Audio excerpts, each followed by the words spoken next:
Hey, good morning and welcome to Guided Meditations and More. My name is Ade Richardson, and this is normally at 8 a.m. Daily guided meditation. I've also been hosting interviews with various types of people and, who come on and share about their journey on the spiritual path. Today, I have the great pleasure this morning to have with us Jonah Drummond Wolfe. Welcome, Jonah. He's going to be Good to see you again, Ade. good to see you. He's going to be guiding us through a meditation today, and he'll talk a little bit about it. I'm just going to read a quick bio of Jonah. Jonah Drummond Wolfe is a lifelong martial arts practitioner, a yogi, former television stuntman, father, teacher, and healer.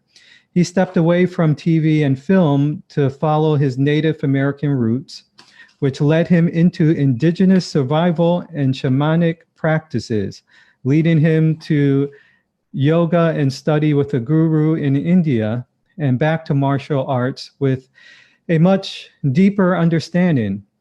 Jonah enjoys practicing and sharing the spiritual aspects of all three of these paths in his spirit walk on earth. He has been teaching meditative practices in Hudson Valley region of New York since 2018, wilderness survival. I want to talk a little bit about that if we have time, and indigenous skills since 2016, and martial arts since 2000. So welcome again. And so as I was, Jonah and I were talking just a little while ago, and where I don't have a lot of time like I usually have. I have to leave at about 8:45 or so. So we're going to try to compact a lot of things in that short time. But I would like to at some point have you back and have like a full-on, just organic, free-flowing interview where we don't have to worry about the time restraints or anything like that. So what should we start? What do you want to start with? Should we start with the meditation, or the one thing I did want to just because I was curious about is, and it's been coming up a lot for me, maybe you could speak a little bit on this, is I do notice on we're friends on Instagram, and you are doing a lot of outdoors type of things, and one thing that's been coming up, and I think many people have been pondering upon this nowadays with the COVID-19, the financial crisis that's going on, and we're noticing how reliant we are on government, on we kind of lost touch with knowing how to live off of the land. And so when I read the wilderness survival, I was thinking, that's something that we should all learn a little bit more of. And I just wanted to, is that something that you teach? Or is... Yeah, it is. Actually, I taught survival at the New York Military Academy, and I was holding private lessons at this property that I was caretaking for. But survival it's innate. It's a birthright. However, people have become so irresponsible, right? Life is a team effort, is a group effort, right? So you can't go to the grocery store and buy food if there's no farmers to farm it, if there's no person to put it in the truck, to bring it to the store, to make it available for you to purchase with the time that you exchange for money. Yeah. However, if we start taking responsibility for grassroots things like food, and learn things like foraging, hunting, if you're a vegetarian, whatever, you might change your mind if you go starving for, 3 weeks in the wilderness, and, all you have is a trap that caught a chipmunk. You know what I mean? You might eat the chipmunk, even though it's like about the amount of meat that there is on a chicken wing. Yeah. But putting yourself in these situations and really getting out of your comfort zone, it's its own form of yoga. Yoga, the purpose of yoga is to get you to move your body and make yourself uncomfortable, so questions come up in your head and things come up in your body that your mind would not normally pay attention to, right? And in survival, it's got its own yoga. This Mother Earth has its own yoga. She'll teach you if you allow her to, but you have to really get outside of your comfort zone to do that. We're going to be doing a meditation today that's actually steeped in the ancient tradition of the ninja. It's a Shinobi meditation. So any of you out there, I'm sure, Ade, I mean, when you were a kid, when all of us were kids, we like romanticized these ninjas, right? Who the hell are these black-clad assassins, right? Yeah, and there's even a video game. I don't know if you remember that, named Shinobi. Yeah, Shinobi. It was on Sega. Yeah, I remember that. And I had no idea what the term meant. I just thought it was a cool video game. I'm sure, there's a lot of people out there, but being a lifelong martial artist, that's something that I always kind of got gravitated back to. So, I remember being in India and asking my guru. I was like, Guru, I'm having such a difficult time with this ahimsa. And I'll tell you a little story about why I was having such a difficult time with it. And what was the word you used? Ahimsa? Ahimsa. Can you explain what that is for people that may not know? So ahimsa. So there are 8 limbs of yoga, right? And ahimsa is one of them. It's nonviolence, right? Okay. So ahimsa is nonviolence. But there's a philosophical problem with that when you approach it, and it was exemplified. And there's a story. It's one of the most sacred texts in the Vedic library. It's called the Bhagavad-Gita, and it's the story of this warrior king going to battle against his brothers and countrymen and uncles, and here's his family on this side of the war, and he has to fight them, and he's like, well, what about ahimsa? And he's like, I don't want to go to war against my countrymen, and I don't want to do battle, but his dharma is life path, right? His dharma was that of a warrior. And so he's sitting there lamenting, crying in his soup, so to speak, and this deity takes the form of his chariot driver, his servant, right? And you have these deities that do that all across all religions. They become servants and show themselves in this humble way to teach people lessons. And basically he said, hey man, come on, cut the crap. He's like, you're a warrior, get in a chariot, go to war, do your job, right? Live your life, do your job. This is what you're here for. And so when I was in India, a part of a relationship is it's really important to have space, if you're in a partnership or whatever.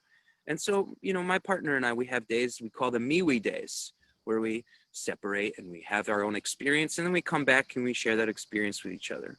So we had a day like that in India, and my day was great. I got to read by myself.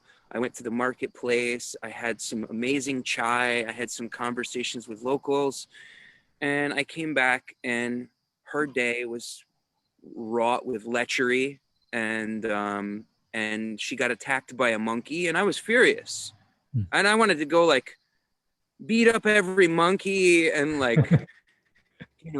throw things at potentially lecherous people. And I was really, really angry, and I brought this problem to my guru, and I said, listen, I'm having such a difficult time with this ahimsa.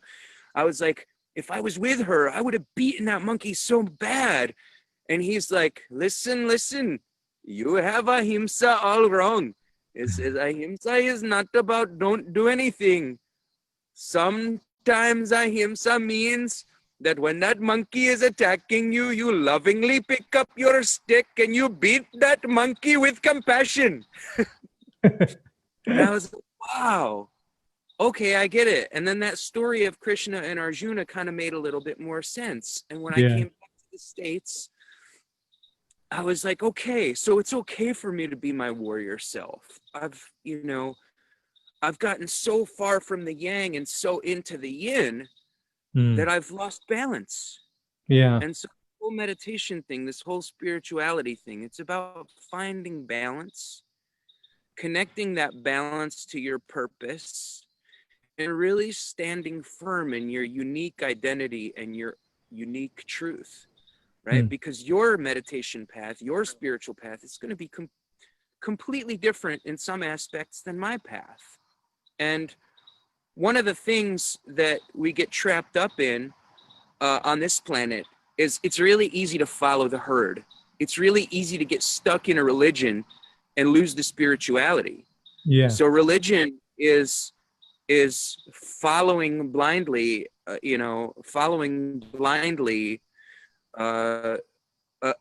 teacher and trying to deify the teacher and deify the ritual and deify the practice, whereas spirituality is really connecting to the message and connecting to what the aim of the practice is, and is it working for you? Bruce Lee said it great, discard what's useless and keep what's useful. Yeah. And that might help people to do that in their spiritual walk too, because so many people get hung up on a thing, and I have to do it this way.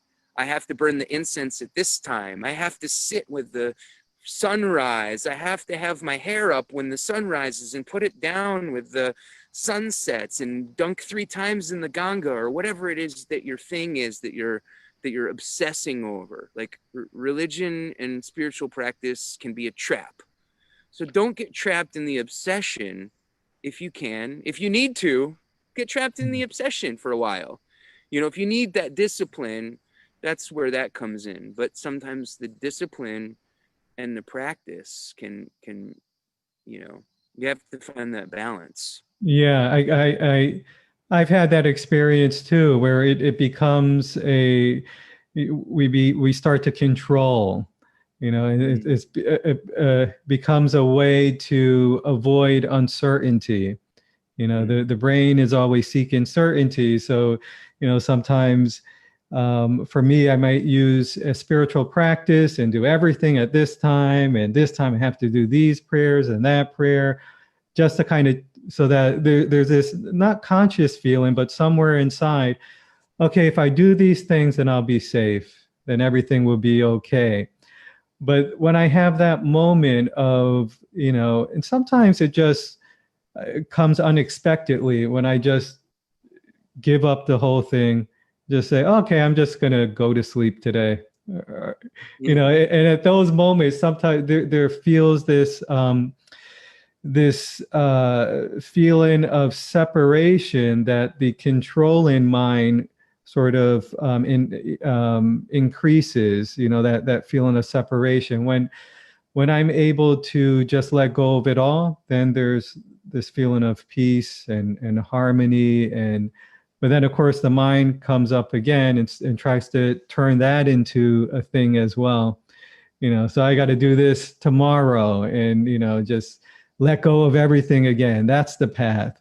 So I understand, it's really makes a lot of sense what you said, that we're constantly sort of, my teacher would say, it's when the turtle loses its shell, it quickly builds a new shell to protect itself in. I call it dancing with the details. Yeah. So I think this would be a good segue into the, should we go into the meditation or? Yeah, so let me explain a little bit about it first. Okay. Everybody thinks of ninja as these black clad assassins, right?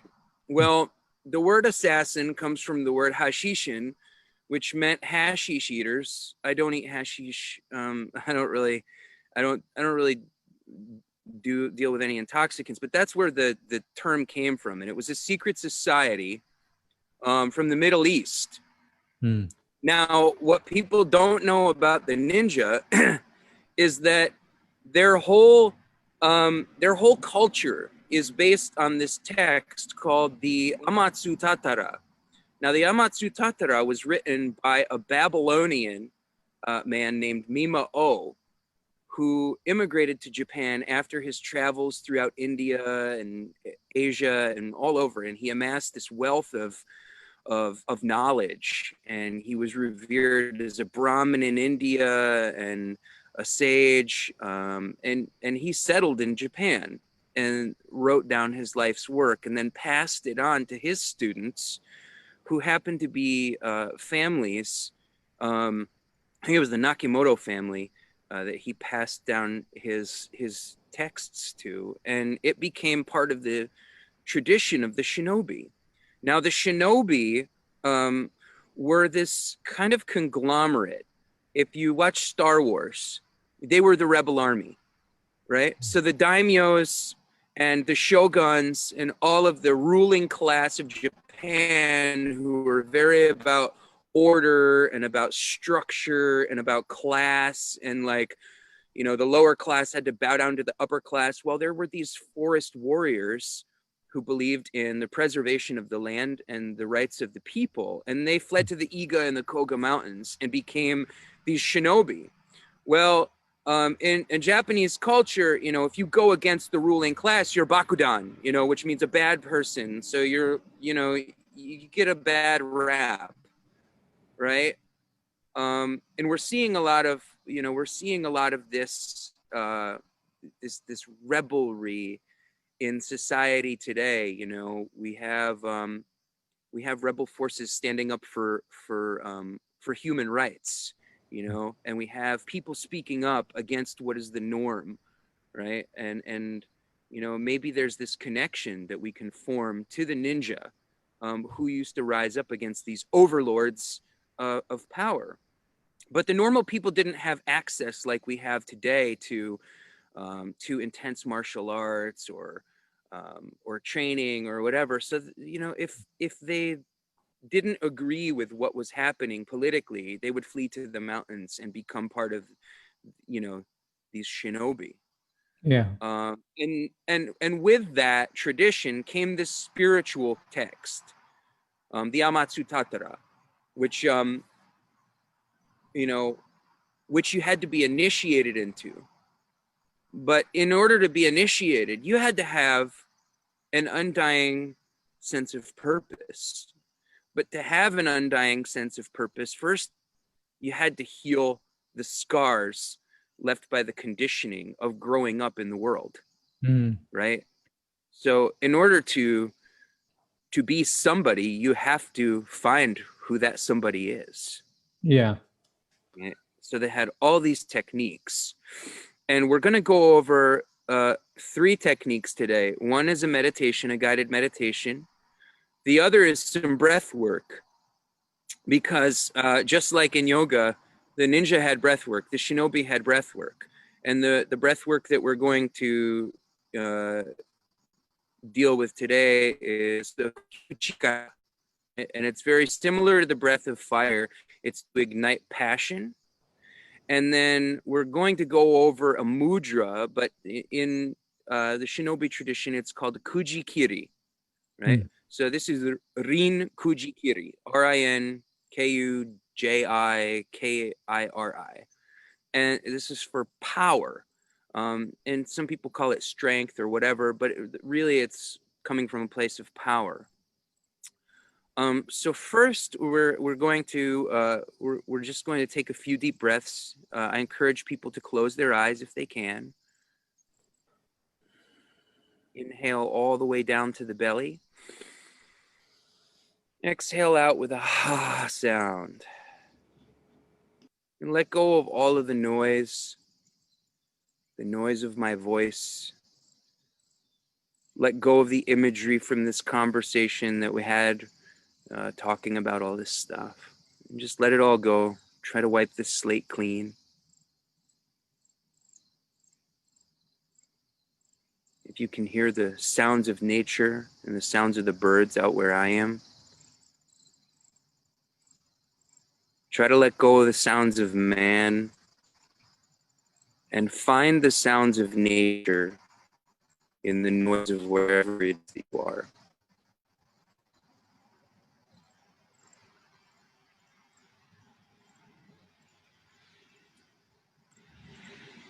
Now imagine yourself on a cloud, just laying down on a cloud. And inhale and exhale with a ha sound.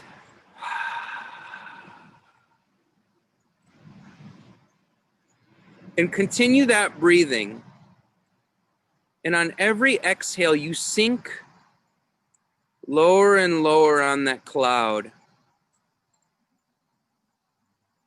You start to feel yourself descend through the atmosphere.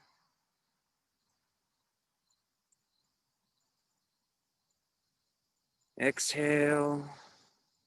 Deeper and deeper you go. You get closer and closer to earth. Exhale again.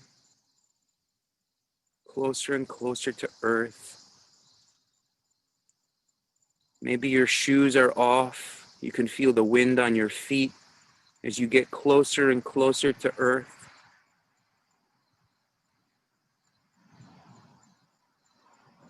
And you can see the grass below your feet. You're so close to the earth. And on your next exhale, you can feel the grass touch your feet. And as you're standing there in the grass,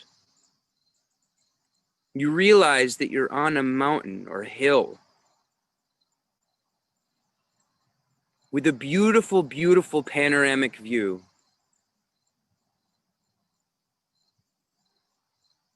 And about 100 yards or meters from yourself, you see a child sitting on that hill, taking in the view.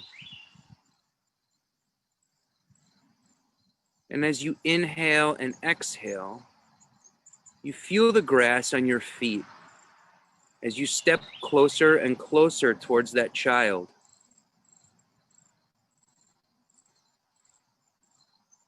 You can hear the birds. You can see this beautiful, beautiful view.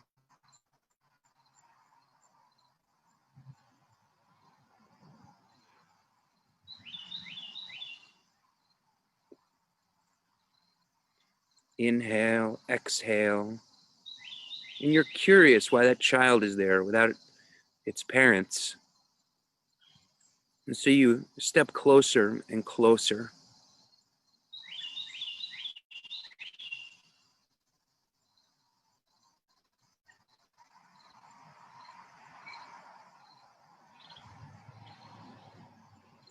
And the closer you get to that child, you start to hear sounds from the child. And they might be laughter, they might be crying, but you're not sure. So with every inhale and exhale, you get closer to that child.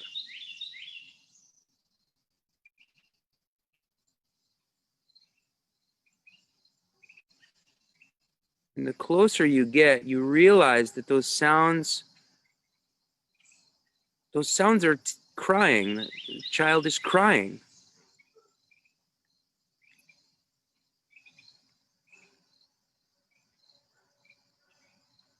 And the child notices you and turns around.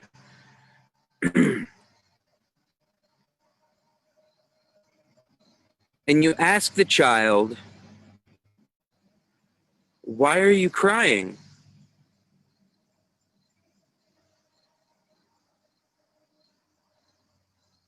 And the child tells you.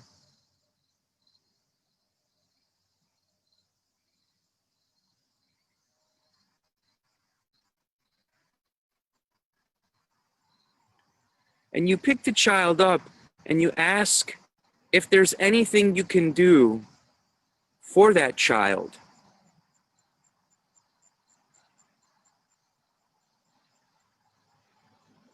To help them not be so sad.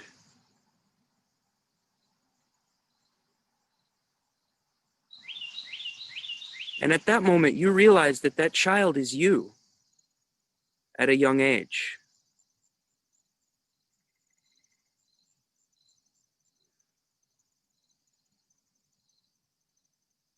And the child tells you what you can do to relieve its sadness.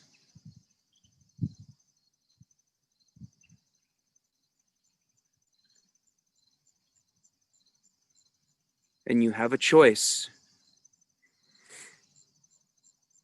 You can do what is needed.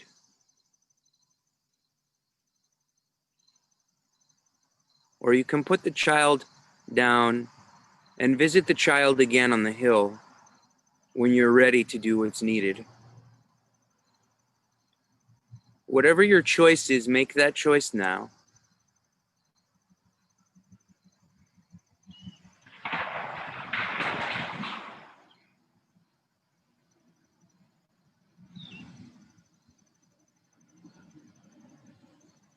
And after you have finished your choice,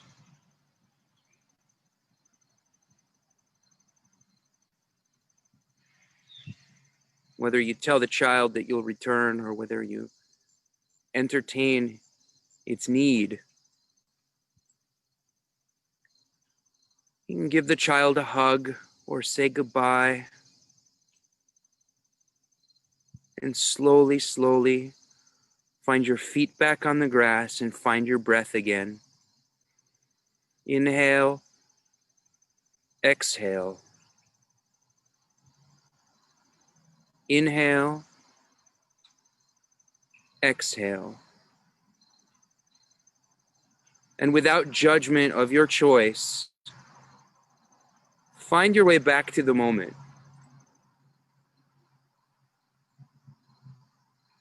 And slowly, slowly flutter your eyes to open.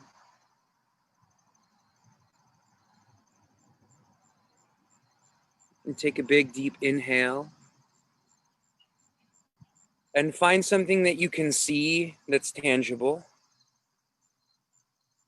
Inhale, exhale with that. And find something that you can touch that's tangible.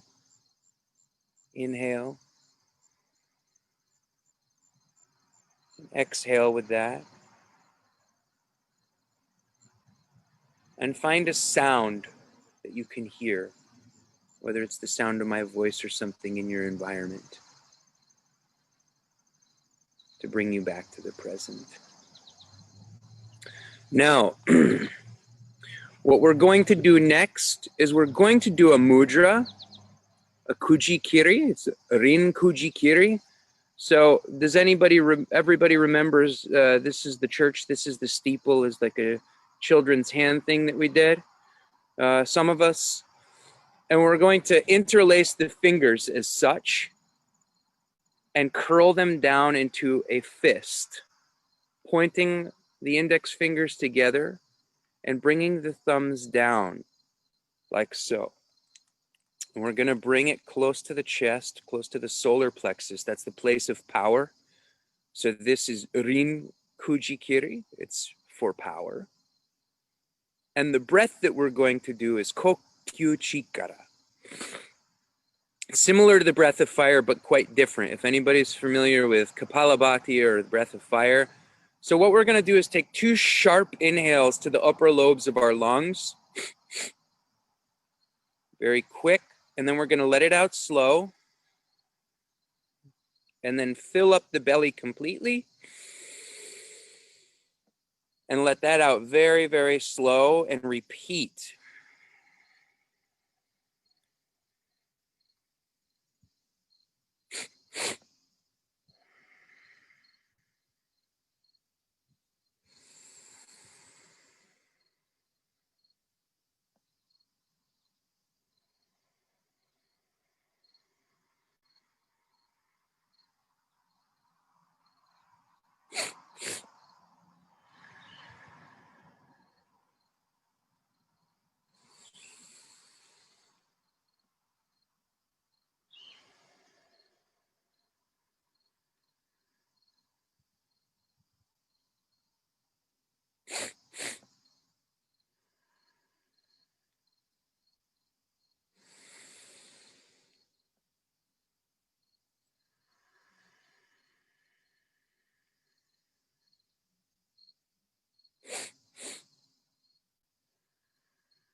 Last one.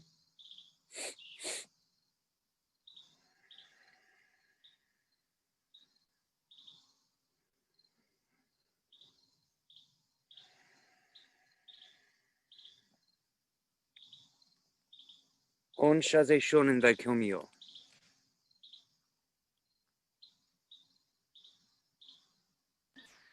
That was great. Yeah, really, really enjoyed both of those. The guided meditation was really excellent. It It was, was the ultra abridged version because I know that time was a concern. So yeah, respecting time for other people is very important when you're a, you know, meditation leader or healer or practitioner of any kind, because, you know, part yeah, of healing is learning how to respect others and respect yourself. yeah, yeah. I think that's a good exercise, and so is that part of meeting that or healing that part of ourselves that we've been distracting from or ignoring, or I guess similar to what Carl Jung talks about as the shadow side, those aspects of ourselves that maybe need some attention. And We're born perfect, right? yeah, And parenting and society and our environment um, toxifies us. So when we awake to our spiritual path, it's a process of detoxification and healing. And um, you know, we have needs to fulfill in this journey, and some of those needs need to be realized before they can be addressed. And a lot of that goes back to childhood for a lot of us. And the shinobi understood this, just like the yogis understand this, and the Buddhists, and some of the Gnostic practitioners of Western religions. The Sufis, the Kabbalists, the Gnostic Christians. They all understand these things. But we're lazy and irresponsible as human beings. It's really natural to become lazy and irresponsible. And if you look at animals, when we domesticate them, they become lazy and irresponsible too. They forget how to hunt. All they do is sleep. They get fat. They whine. They complain. And that's what we do as domesticated animals too. But we continue this domestication process with ourselves by complicating things. And the further we get from her, the more lazy and fat and complacent we get. I mean, yeah, and it I seems didn't make this at Starbucks. I made this myself, but I didn't grow the beans and I didn't roast them. But I'm really grateful and mindful of the people who did, and I try to make better decisions that are less self-motivated, right? And so we have become a society of utter and complete narcissists. And I mean, that's really apparent by, the leadership that we see in society. There's rampant narcissism in the leadership structures. And, you look at the role models of our children, complete and utter disgusting narcissists, you know, you know, just distorting their bodies because they're unhappy with their bodies, with silicone and plastic surgery, and having to be up on the latest trends. And it's like, and we can't judge them. We have to judge ourselves. But it's okay to notice these things and be like, wow, I'm really not okay with this. I'm going to take responsibility for what I can, because you can't change Kim Kardashian, right? That's her journey. You know what I mean?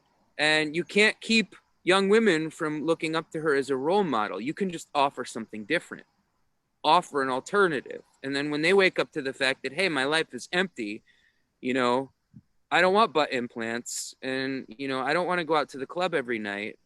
You know what I mean? In this endless vicious cycle of, trying to fill that void with whatever it is you're trying to fill it with, whether you're trying to fill it with attention, whether you're trying to fill it with sex or drugs or, mindless television or too much work or, everybody on planet suffers from the disease of being human, right? We're plague.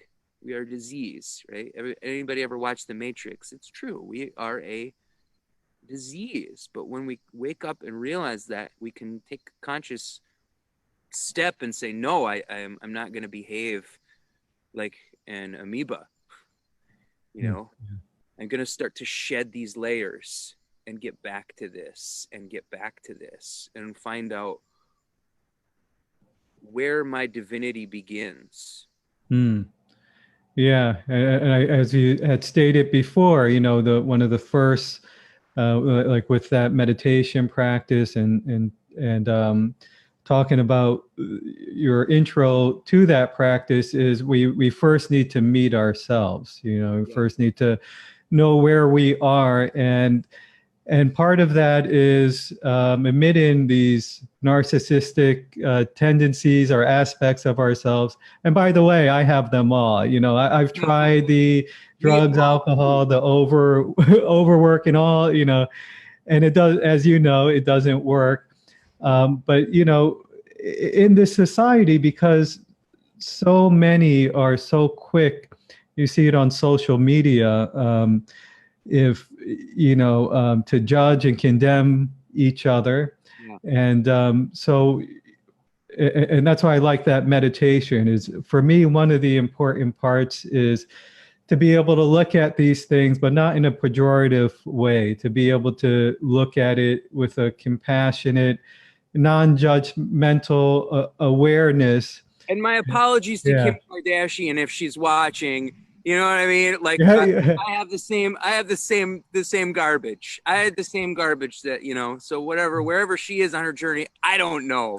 I mean, I'm not really with the times. So, if if that information is old and they're like, she's on to some type of self-discovery, cool, good for her. You know what I mean? Like, I'm not judging anybody else. I just, role models are important for our children. You know what I mean? So if you are a role model, just, really be responsible for your, what you're putting out there. If you're an artist, it's like, there's so much wrong with society right now with the structures and the politics and all that stuff. But there's also something wrong with all of the role models out there. We're not taking responsibility for the most part for what we are promoting in media, in art. It's Osho said it really great. I don't know if you're familiar with Osho. Yeah. He's written a lot of some of my favorite texts. He's very controversial, but he said Picasso was not an artist. He was crap. But Rembrandt was amazing. And the reason is because, Picasso with his work was objectifying women and working out his own psychological issues on the canvas, which is important. But you have to be careful when you're sharing that stuff with humanity, because somebody may look at your demons on the canvas and idolize them and have them grow their own demons. So it's important to create art, but and it's important to get the stuff out that you need to get out, but really be mindful of what you're putting out. Getting it out and putting it out are two different things. So I used to listen to a lot of gangster rap when I was just a little bit of background.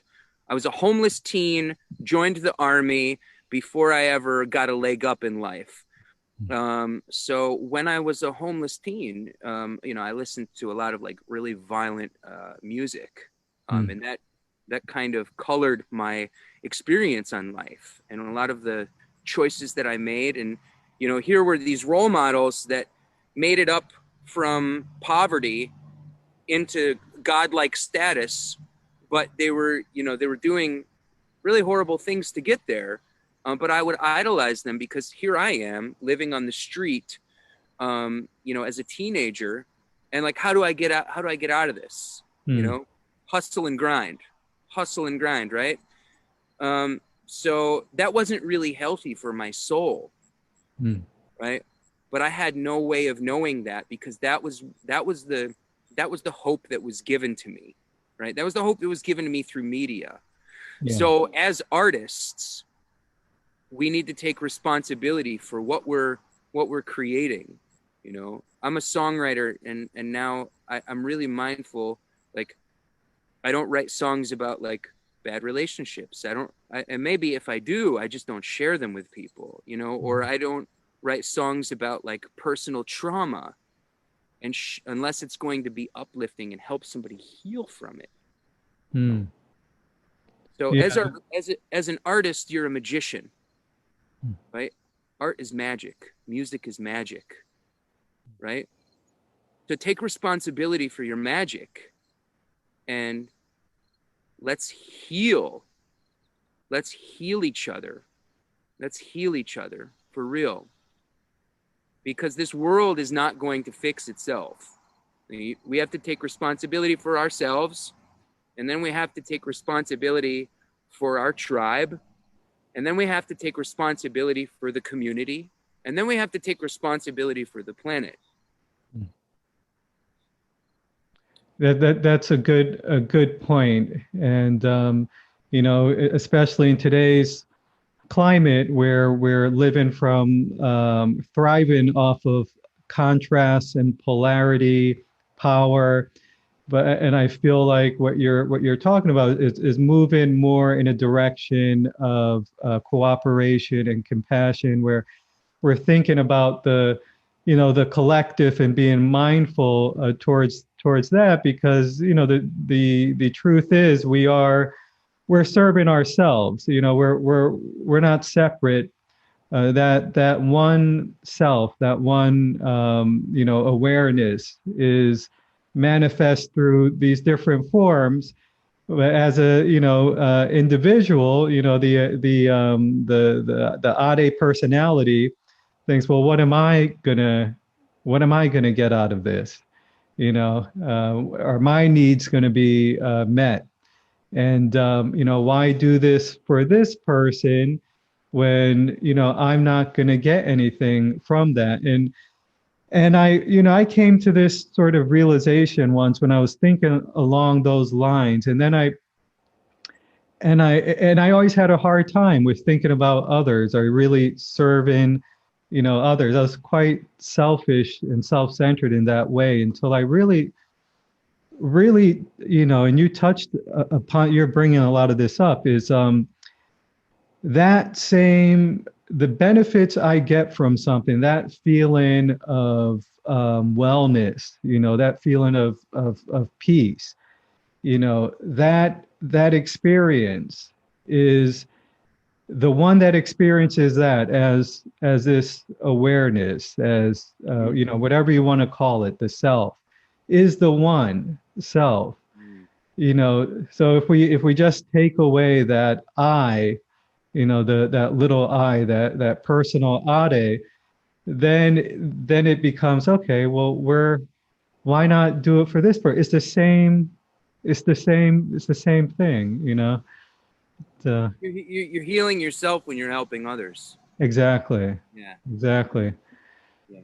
But I guess, you know, we have to, everyone's on their path, as you say, and we're all getting there. We're all like, at one time or another, we're you know, we're all going down this river, and you know, so there's we're all going to get there eventually. Help each other if we can. You know, sometimes we need Yeah. to let go and swim to our own life raft, but you know, yeah, let's not forget about all the other, you know, beautiful souls, because, you know, I I believe that we're all fragments of God.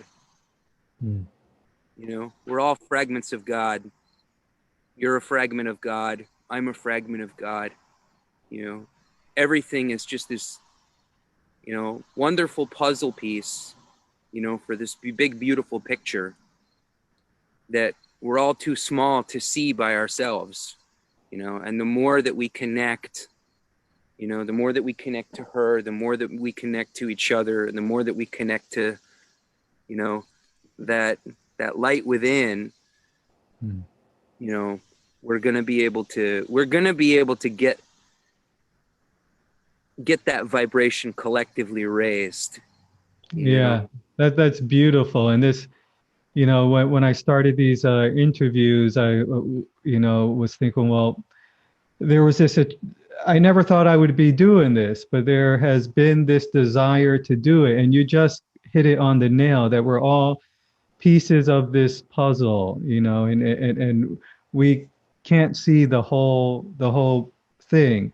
So sitting here with you has widened my perspective, and you know, you've taught me some things, and just being here in your presence has been really nice, and that has uplifted me. And this is why connecting like this with others is such a blessing. So I will, before we, because we're running out of time, before we go, is there anything that you want to, any message you want to leave us with, or you want to let people know where they could get in contact with you if you offer any services or anything like that?